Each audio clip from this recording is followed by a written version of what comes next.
নমস্কার বন্ধুরা, আজকে আমি তোমাদের জন্য আবারও নিয়ে চলে এসেছি একটা দারুণ স্বাদের হেলদি ব্রেকফাস্ট রেসিপি। এই ব্রেকফাস্ট রেসিপিটা তোমরা চটজলদি বাড়িতে খুব সহজেই বানিয়ে নিতে পারবে।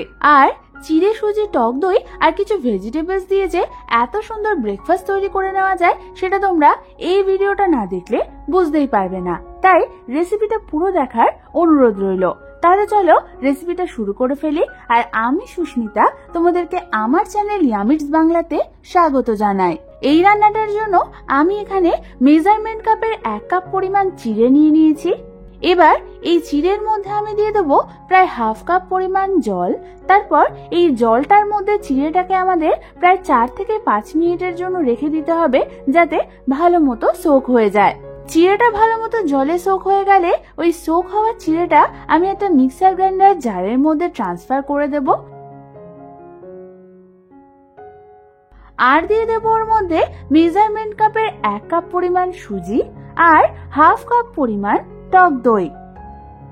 এবার আমি এর মধ্যে দিয়ে দেবো প্রায় 1 কাপ পরিমাণ জল দিয়ে একটা চামচের সাহায্যে আমাদের সমস্ত কিছুকে হালকা হাতে একবার নাড়িয়ে নিতে হবে, যাতে এটা ভালো মতো পেস্ট হয়।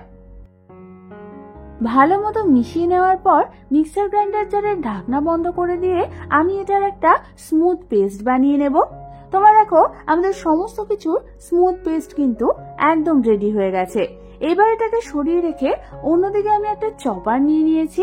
এবার ওর মধ্যে একে একে দিয়ে দেবো একটা মিডিয়াম সাইজের টুকরো করে কাটা গাজর, একটা মিডিয়াম সাইজের টুকরো করে কাটা পেঁয়াজ, আর দিয়ে দেবো একটা মিডিয়াম সাইজের টুকরো করে কাটা ক্যাপসিকাম,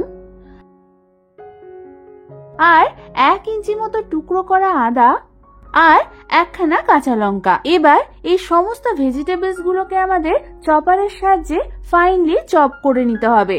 তোমাদের কাছে যদি চপার না থাকে তাহলে তোমরা ছুরির সাহায্যেও এটাকে মিহি করে চপ করে নিতে পারো। এবার আমি অন্যদিকে একটা বড় বোলের মধ্যে আগে থেকে পেস্ট করে রাখা সুজি, চিড়ে আর টক দইটাকে দিয়ে দেব। তারপর ওই মিক্সার গ্রাইন্ডার জারের মধ্যে আমি দিয়ে দেব প্রায় 1 কাপ পরিমাণ জল। তারপর ওই মিক্সার গ্রাইন্ডার জার ধোয়া জলটাও আমি ওর মধ্যে দিয়ে দেব। জল দেওয়ার পর সমস্ত কিছুকে আমাদের ভালো মতো একবার নাড়াচাড়া করে নিতে হবে। ভালো মতো নাড়াচাড়া করার পর তোমরা দেখবে মোটামুটি এই পেস্টটার একটা পাতলা কনসিস্টেন্সি চলে এসেছে। এবার আমি এর মধ্যে একে একে দিয়ে দেব কুচিয়ে রাখা সমস্ত ভেজিটেবলস গুলো।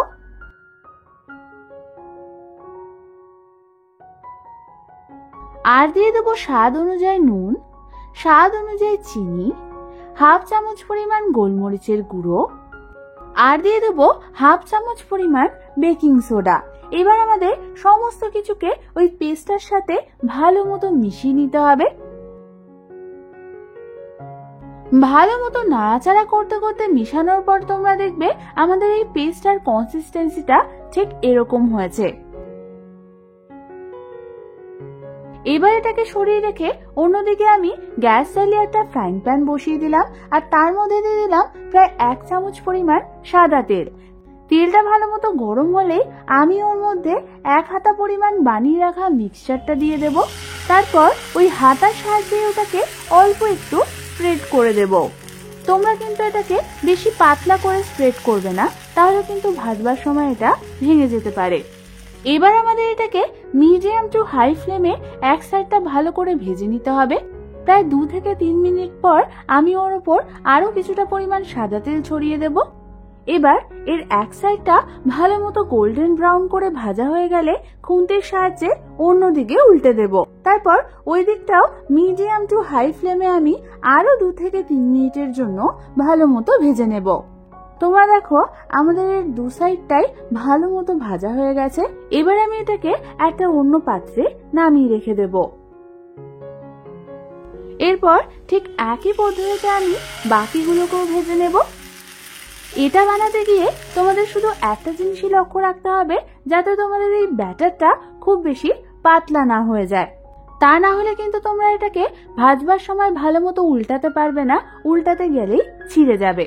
ব্যাস, তৈরি হয়ে গেল আমাদের দারুণ স্বাদের হেলদি আর টেস্টি একটা ব্রেকফাস্ট রেসিপি। এবার শুধু এটা গরম গরম টমেটো কেচাপের সাথে সার্ভ করার অপেক্ষা। এই ব্রেকফাস্টটা এতই খেতে ভালো হয় আর এতটাই নরম হয় যে এটা একবার খেলে বারবার খেতে ইচ্ছা করবে। তাহলে আর দেরি না করে বাড়িতে যে কোনো একদিন এটা তৈরি করে ফেলো। আর এই রেসিপিটা ভালো লেগে থাকলে একটা লাইক অবশ্যই করে দিও আর আমার চ্যানেলটা সাবস্ক্রাইব করতে একদম ভুলো না। আজ তাহলে পর্যন্তই, আমি আবার চলে আসবো তোমাদের কাছে নতুন কোনো রেসিপি নিয়ে।